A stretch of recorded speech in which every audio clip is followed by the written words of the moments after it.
wabarakatuh. Saya Nur Apriliani dari kelas Akuntansi Syariah 3D dengan NIM 2108205 Pada video kali ini, saya akan membahas mengenai dasar hukum akuntansi syariah. Sebelum kepada pembahasan materi dasar akuntansi syariah atau dasar hukum akuntansi syariah, apa sih akuntansi syariah itu? Nah, teman-teman, akuntansi syariah itu terdiri dari dua kata, akuntansi dan syariah. Akuntansi adalah proses pencatatan atau pengelompokan akun-akun atau rekening-rekening yang tujuannya untuk pelaporan kepada laporan keuangan dan untuk pengambilan keputusan. Serta syariahnya yaitu aturan-aturan atau hukum-hukum Islam yang telah ditetapkan oleh Allah Subhanahu wa taala. Jadi dapat disimpulkan bahwa akuntansi syariah adalah proses pengelompokan atau pencatatan akun-akun rekening tersebut untuk laporan keuangan serta untuk pengambilan keputusan yang berdasarkan pada aturan-aturan atau hukum-hukum yang ditetapkan oleh Allah. Untuk pembahasan dasar hukum akuntansi syariah, langsung saja ke video selanjutnya.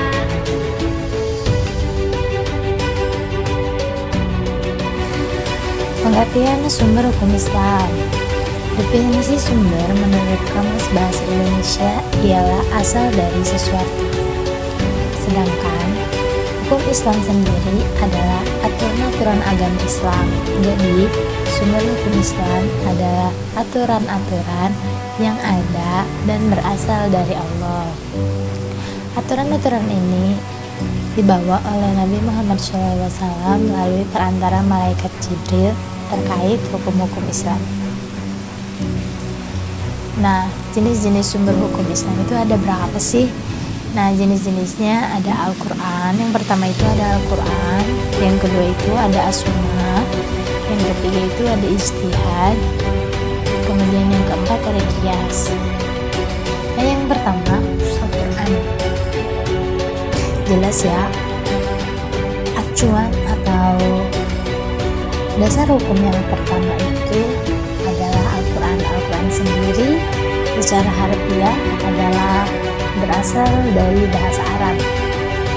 Kalau ayat atau Quranan yakni bacaan. Sedangkan menurut istilah Al-Quran kalam Allah atau firman-firman Allah yang diturunkan kepada Nabi Muhammad SAW melalui perantara malaikat Jibril dengan menggunakan bahasa Arab sebagai bukti atas kerasulan Nabi Muhammad. Selanjutnya adalah As-Sunnah. As-Sunnah atau Al-Hadis ya. Secara terminologi, para ahli hadis mengartikan sunnah atau hadis sebagai segala sesuatu yang bersumber dari Nabi Muhammad SAW dalam bentuk qaul, yakni ucapan, fiil, perbuatan Nabi, dan takrir atau ketetapan Nabi. Jadi, nanti apabila ada kata dalam Al-Quran yang kurang jelas atau dasar hukum yang kurang jelas, bisa dijelaskan oleh As-Sunnah, lebih diperjelas lagi oleh As-Sunnah atau Al-Hadis. Yang ketiga ada Ijtihad. Ijtihad sendiri secara bahasa berasal dari kata al-juh yang berarti kemampuan, potensi, dan kapasitas. Al-juh juga berarti mengerahkan segala kemampuan dan maksimalisasi dalam menggapai suatu keputusan.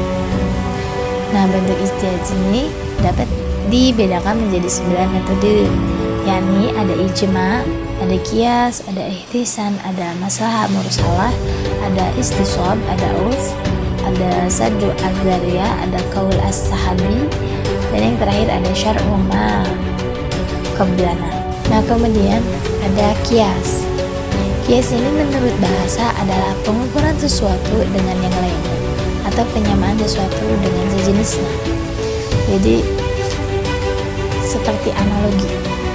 Nah, sedangkan menurut terminologi, definisi qiyas secara umum adalah suatu proses penyingkapan Kesamaan atau pengungkapan kesamaan hukum suatu kasus yang tidak disebutkan dalam suatu dalil baik di Al-Quran atau As-Sunnah dengan suatu hukum yang disebutkan dalam dalil tersebut karena ada kesamaan dan alasannya. Kias dapat dianggap sebagai sumber hukum jika memenuhi persyaratan sebagai berikut. Yang pertama, sepanjang mengacu dan tidak bertentangan pada Al-Quran dan Al-Hadis. Yang kedua juga, kias harus sesuai dengan logika yang sehat. Nah, contoh kias yaitu kesempatan para ulama untuk mengkiaskan bahwa minuman keras itu sama haramnya dengan khamar. Nah, kemudian ada dasar-dasar ajaran Islam. Dasar-dasar ajaran Islam ini terbagi menjadi 3. Ada akidah, syariah, dan akhlak. Akidah sendiri artinya adalah keyakinan yang timbul dalam kita tanpa keraguan.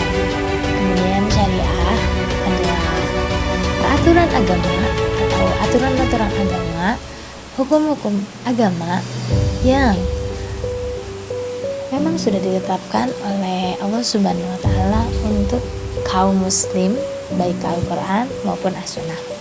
Kemudian yang ketiga, akhlak. Akhlak itu adalah tingkah laku, watak, budi pekerti seseorang yang mengimplikasikan akidah dan syariah tersebut. Kemudian ada yang namanya tujuan syariah. Tujuan syariah ada hifz ad-din,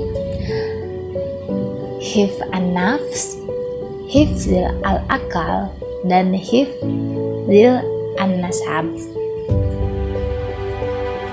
Hifzil ad-din yaitu menjaga keberlangsungan agama Islam. Kemudian hifz an-nafs artinya menjaga atau memelihara hak jiwa maupun hak jiwa manusia, baik berupa hak hidup, keselamatan, kesehatan, makan, minum. Selanjutnya ada hifzil al-akal, berarti pemeliharaan terhadap akal dari berbagai hal yang merusaknya. Kemudian hifzil an-nasab, menjaga keberlangsungan regenerasi umat Islam atau umat manusia, serta pemeliharaan terhadap harga diri dan martabat